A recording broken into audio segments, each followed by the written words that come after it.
Hello and welcome back everybody. Today I would like to talk about the Subata in Deep Rock Galactic and whether it's overpowered and kind of needs a buff.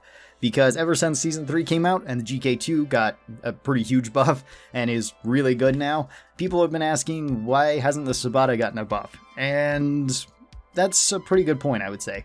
Because the Subata right now is quote-unquote the weakest weapon in Deep Rock Galactic. That being said, though, it's not particularly a weak weapon overall. It's still pretty decent. It's still a decent sidearm for Driller. It gives you good range. It gives you okay damage per shot. It has some interesting overclocks with it. We'll talk about the overclocks in a little bit because I think that should be a point to highlight. First up, let's just take a look at the base weapon. And the base weapon, I think, is fine the way that it is. I would like to see some different mods or some changes around. I kind of went over this when I was talking about the GK2 a while back before it got buffed, kind of throwing in my 2 cents of, is the GK2 underpowered? And I didn't really say that the GK2 was underpowered. I believe I said it was underperforming compared to the other 2 weapons, which was true at the time. The GK2 didn't have as much crowd control as something like the Drac, and it didn't have as much single target damage as the M1000, so it kind of made more sense to pick one of those weapons if you wanted to go more in that way. That being said though, even before the GK2 was still pretty decent, it still worked well against basically everything, but still was not a bad option. The Subata is kind of similar to that, where the Subata, you could say it's necessarily better or worse than the other secondaries that Driller has. Driller's secondaries are quite varied. Driller's whole arsenal is quite varied. The Subata is probably the most normal gun in like the whole group, and it's the most straightforward gun, so anybody that's played any other shooter knows, you know, the basic pistol in the game. If you played Halo or Call of Duty or whatever, you kind of know what the basic pistol is going to be in the game. And the Subata kind of fits that role. I would say it's a little bit above average compared to those type of games, at least it feels that way to me. It feels like a decent handgun, but we could see some changes with it. The first one would be mods. Regardless of how I kind of build the Subata, it feels more or less the same. It honestly feels more different if I change primary weapons, where it's like it actually does high damage if I have the flamethrower, or if I want to light the sludge on fire.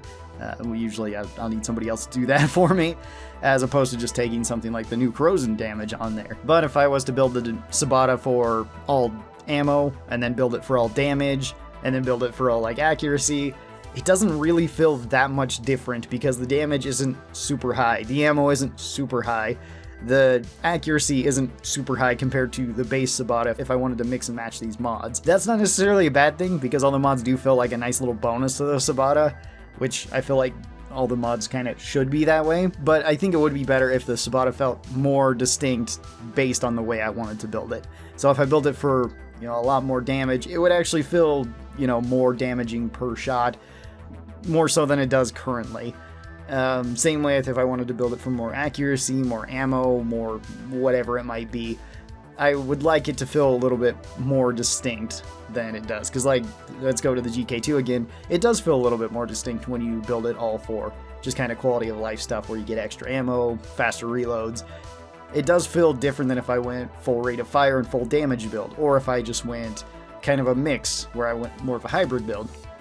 These do feel distinct from one another, even though it's the same weapon, and most of the weapons in Deep Rock kind of feel this way depending on how you want to build them. In my opinion, the Subata really doesn't. It feels kind of the same-ish regardless. Now let's talk about the overclocks of the Subata, which is where I kind of have more of an issue with it, because the Subata hasn't gotten the best overclocks overall. They're generally not bad, they're all bonuses, but some of them are definitely better than others.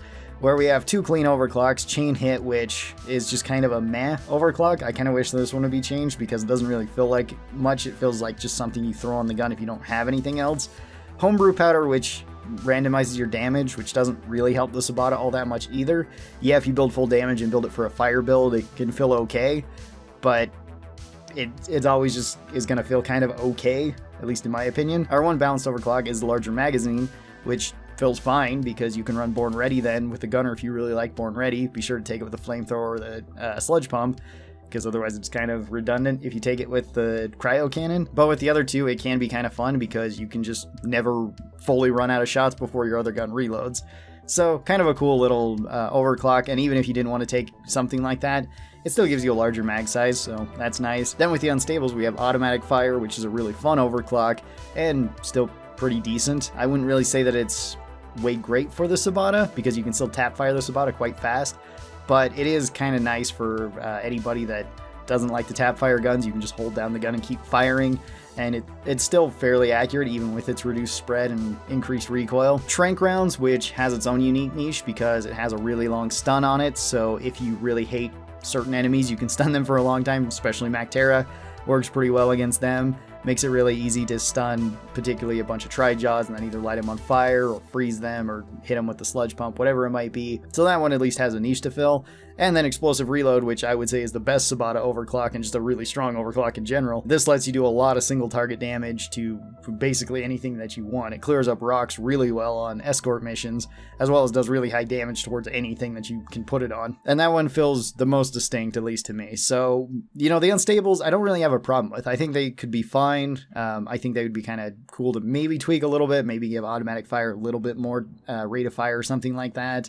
Maybe give Tranq rounds something else a little bit, but I'm not sure exactly what. But then the other overclocks, I would kind of like to see them get changed, either completely in case of the clean overclocks, which don't really feel like much, or just changed in terms of values at the very least. So I guess to answer the question, does the Subata need a buff? Not really, but I doubt anybody who likes the Subata would say no to a buff if they were going to give it one. In terms of overall values, I don't really know what you would change about the Subata, because you wouldn't want to have it have too high a damage. You could potentially give it a slightly higher rate of fire, maybe give it a slightly larger mag size, similar to what they did with the GK2, you know, give it one more rate of fire, take the mag size from 12 to 15 or something, and then maybe change the values in the mods overall, and then maybe switch around some of the overclocks, as well as potentially even buffing some of the decent overclocks like they did with the GK2. I think that would actually be a pretty decent buff overall to it, and you'd probably see it more often. I think there's still going to be people using it regardless, because certain people don't really like the wave cooker and some people don't really like the EPC, which is understandable. The EPC has slow moving rounds and can be really difficult to use if you wanted like EPC mine. It does have some other options now. Burning Nightmare is really cool with it. Plasma Splash is kind of awful, but that's an issue with the EPC. Or just with the driller's primaries, because there's no reason to take Plasma Splash when all of your primaries do that job. And then with the Wave Cooker, usually you're just using it for either slowdowns or you're using it to trigger the thermal shock status, and that's it. Or you're using it because you really hate jellyfish and you just want to clear them up really quick. There's not really much of a reason to use it outside of that. So I think if you buff the Subata, it would have more competition with the other two secondaries. So thanks for watching this. Tell me your thoughts on the Subata down below. Do you think it needs a buff? Do you think it's fine where it is? And if you really love the Subata, would you be okay with it getting a slight buff? Thanks again for watching this. I hope you guys have a great day, and I'll talk to you next time. Bye-bye.